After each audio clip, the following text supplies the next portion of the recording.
welcome to Seal Rescue Ireland. My name is Nikki, I'm the Education Manager here, and welcome to episode 4 of our 8-part mini-series. In today's episode, we're going to be talking to you a little bit about water pollution and how that can have an impact on our seals and marine animals too. It's a lot of information to cover, so let's get started.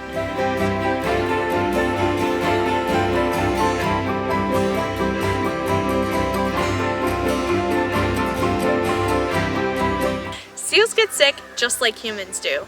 All animals, including humans, have something that's called an immune system, which is designed to protect us from getting sick. Animals with strong, healthy immune systems are less likely to get sick, whereas animals with weakened immune systems are more likely to get sick. A common illness that seals can get is something that's called sealpox, which is a little bit similar to when humans get chickenpox. Other common illnesses that animals can get are caused by parasites, like worms. Lots of the seals that come into our center actually have these. The thick ones in here are called tapeworms. They can grow inside the seal's intestines, and the skinny ones in here are called lungworms, and they grow in, you guessed it, their lungs. It's common for seals and other wild animals to have parasites like these, but it can be dangerous to them if they're already weak and don't have a strong immune system to fight them off. So, what causes animals to have weak immune systems? One of the things that can lower immune systems in animals is pollution that ends up in the marine environment, also known as water pollution. High levels of bacteria, chemicals, and toxic waste from land can end up in the ocean. These toxins can include pesticides, hormones, antibiotics, sewage, and fertilizers. Once these harmful pollutants enter the ocean, they can spread around really quickly and they can impact large areas. To show you a little bit about how that works, let's go do a quick experiment.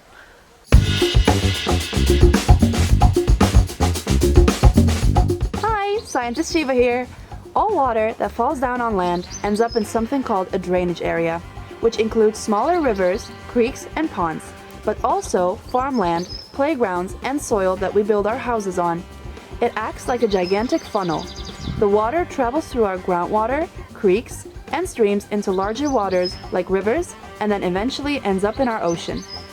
But what happens when there's an area somewhere that is polluted? Let's go see.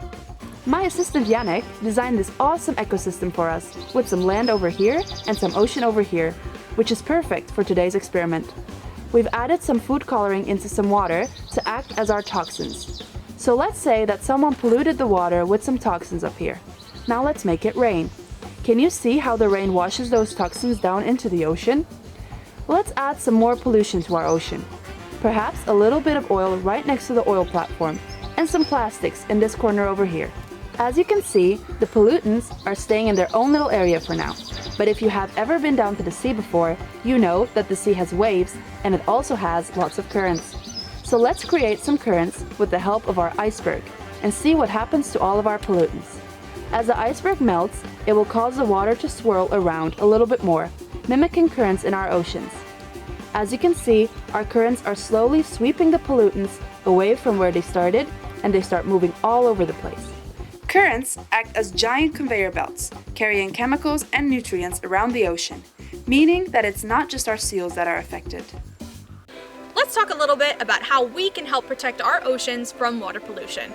One of the simplest ways of doing this is trying to make sure that all of our local streams and our rivers have plants, grasses, and trees around them. This vegetation can act like a buffer and store and filter out pollution before the water reaches the streams, the rivers, and ultimately the ocean. We do a lot of work with our local community, and we've planted up to 2,003 trees in 2020 alone. We also host lots of tree planting events from October to February every year, so make sure you come out and join us. Another small thing that we can do to keep our oceans clean is to make sure that we're not using any harmful pesticides when we're gardening, and make sure that we don't flush anything harmful down our toilets. So stick to the 3 Ps: pee, poo, and paper only. Now for an activity that everyone can do at home. I want you to go out and do some gardening. Whether it's planting some plants, or some flowers, or some herbs in your backyard or your garden, or going out into your local neighborhood to your local green space and planting some trees. At the time of filming this video, Ireland is currently under lockdown due to coronavirus. If you do go outside, for any of these activities, we want to make sure that you stay safe and that you're following the guidelines that are put in place by your local government. Thank you so much for tuning in to today's episode. I hope you learned a little bit more about water pollution and how dangerous it can be to the health of our seals and to other marine wildlife. In our next episode, we're going to be talking to you a little bit about climate change and how that can have an impact on them too. Make sure you're following us on all of our social media platforms. We're at Seal Rescue Ireland on Facebook, Instagram, and TikTok, and we're at Seal_Rescue on Twitter. Thank you again so much for watching. Stay healthy, stay safe. Let's do this together. Bye, everyone.